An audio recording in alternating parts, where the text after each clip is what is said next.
হেফাজতের আমির আল্লামা মহিবুল্লাহ বাবনগরীকে যখন নির্বাচনের সময় সবচেয়ে জামাত বিরোধিতা তার মধ্যে বেশি ছিল, জামাতের সাথে তিনি কখনোই আপোষ করতে পারেন নাই। তাকে অনেক বোঝানো হয়েছে যে এখন সমস্ত ইসলামী দল এক হতে যাচ্ছে, তাও জামাত তো মন্দের ভালো, তারপরেও তিনি কখনোই জামাতকে কাছে টানেন নাই।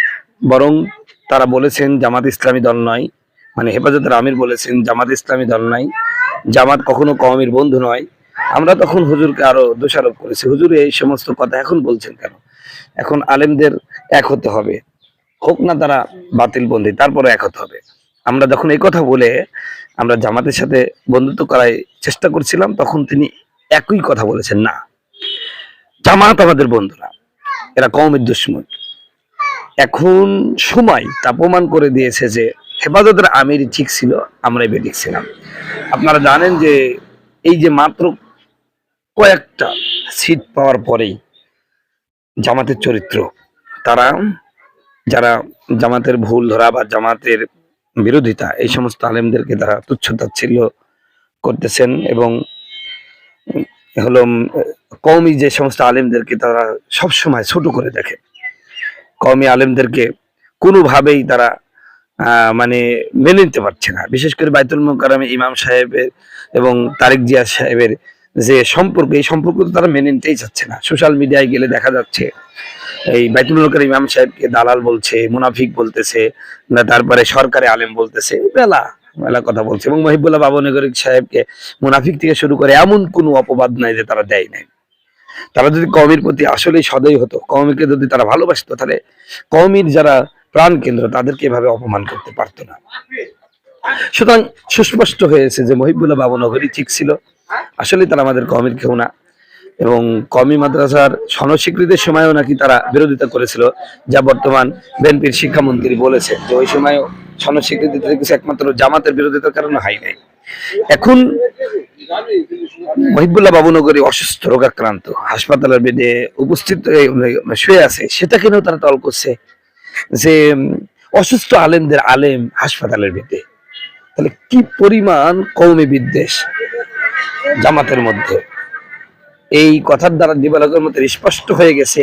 এবং আমি 100% বলছি, আসলেই জামাত কওমির বন্ধু না, জামাত কওমির বন্ধু না, জামাত কওমির বন্ধু না।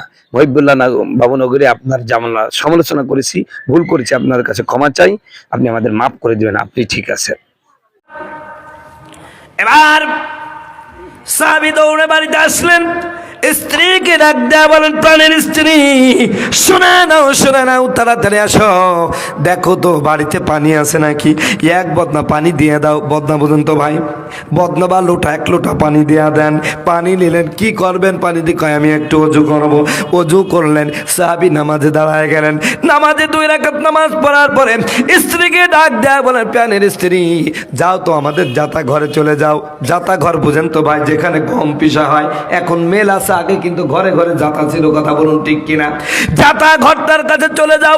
স্ত্রীকে ডাক দেয়া বলেন, স্ত্রী যাও, যাতা ঘরে চলে যাও, খাবারের ব্যবস্থা হয়ে যাবে। কি ইয়াকিন, কি বিশ্বাস নামাজের প্রতি, জোরে বলেন সুবহানাল্লাহ। সাহাবী ডাক দেয়া বলেন, আমার স্ত্রী আমি নামাজে দাঁড়ালাম, তুমি যাতা ঘরে অপেক্ষা করতে থাকো, যাতা ঘরে অপেক্ষা করতে থাকো। আমার বন্ধুগণ, আমার ভাইয়েরা, সাহাবী 2 রাকাত নামাজ পড়ে এবার স্ত্রীর কাছে ডাক দেয়া বলেন, স্ত্রী আমার যাতা ঘরে কোনো খাবারের ব্যবস্থা হলো নাকি? এবার স্ত্রী ডাক দিয়ে বলে, না কোনো খাবারের ব্যবস্থা হয় নাই। তখন ওই সাহাবী বলতেন, না আমার আল্লাহ মিথ্যা কথা বলতে পারে না, মিথ্যা ওয়াদা করতে পারে না, নিশ্চিত আল্লাহ পাক আমার খাবার দিবে, অত হয়তো বা আমার নামাজটাই হয়নি। স্ত্রীকে বললেন, আর 1 বন্দা পানি দাও। আর 1 বন্দা পানি দিয়ে আবার অজু করছে, অজু কালাম করে আবার 2 রাকাত নামাজের জন্য দাঁড়াই গেছে, জোরে বলেন সুবহানাল্লাহ। এবার 2 রাকাত নামাজ পড়ে এবার স্ত্রীকে বলতেছে, এবার দেখো তো, কয় না হয়নি। তিনি চিন্তায় পড়ে গেলেন, কি হবে না কেন? ইন্নাকা লা তুখলিফুল মিয়াদ, আমার আল্লাহ তো কখনো মিথ্যা অঙ্গীকার করে না, নিশ্চিত আমার নামাজে সমস্যা হয়েছে। এবার সুন্দর করে কুশল টুশল করে আবার 2 রাকাত নামাজ পড়ে আমার মালিককে ডাক দেওয়া হচ্ছে, মালিক আজ কয়েকদিন যাবত আমি ক্ষুধার্ত, তোমার সামনে দাঁড়ায় কোরআন তেলাওয়াত করব, দাঁড়ায় কোরআন তেলাওয়াত করব, নামাজে এতটুকু ক্ষমতাও আমি হারিয়ে ফেলেছি। ওগো আল্লাহ, কত মানুষকে, কত বেনামাজেকে, কত কাফের মুশরিককে তুমি খাওয়াও, তুমি কি পারো না আমার আজকে রিজিকের ব্যবস্থা করে দিতে? জোরে বলেন সুবহানাল্লাহ। এইভাবে করে সাহাবী যখন কান্না শুরু করে দিল নামাজ শেষে, হঠাৎ করে পাশের রুম থেকে স্ত্রী ডাক দেয়া বলেন, প্রাণের স্বামী আর কান্না লাগবে না, নামাজ পড়া লাগবে না, দেখো দেখো আমাদের জাতাটা অটোমেটিক ঘুরছে আর ওখান থেকে অনবরত আটা বেরোচ্ছে। জোরে বলেন সুবহানাল্লাহ। আল্লাহর নবী, মায়ার নবী গো, আপনি নবী আমার জান্নাতের সরদার, ঠিক কি না? সম্মানিত বন্ধুগণ, আমার ভাইয়েরা, এবার সাহাবী আর এক মুহূর্ত দেরি করলেন না, দ্রুত করে চলে গিয়ে স্ত্রীকে ডাক দেয়া বলেন, যাও বস্তা, গামলা আর হাঁড়ি পাতিল যা আছে সব নিয়ে আসো। সব নিয়ে আসা হলো, আটা দিয়ে ভরে দিল। এখনো আটা বের হয়, এখনো আটা ভরাই, রাখার আর জায়গা নাই। এক পর্যায়ে চিন্তা করলো, কি ব্যাপার, গম নাই, কিছু নাই, অনবরত আটা বেরোচ্ছে, ব্যাপারটা কি? দেখার জন্য জাতাটা উঁচু করে ধরলো, আর সাথে সাথে আটা পড়া বন্ধ হয়ে গেল। সাহাবী ওইগুলো ফেলে রেখে নবীজির দরবারে চলে গেলেন। সমস্ত ঘটনা আমার নবীকে যখন বললেন, আমার নবী বললেন, সাহাবী বড় ভুল করেছো, তুমি যদি দেখতে না যাইতা আল্লাহ রব্বুল আলামিন কিয়ামত পর্যন্ত আমার উম্মতের খাবারের ব্যবস্থা করতে। বলেন সুবহানাল্লাহ।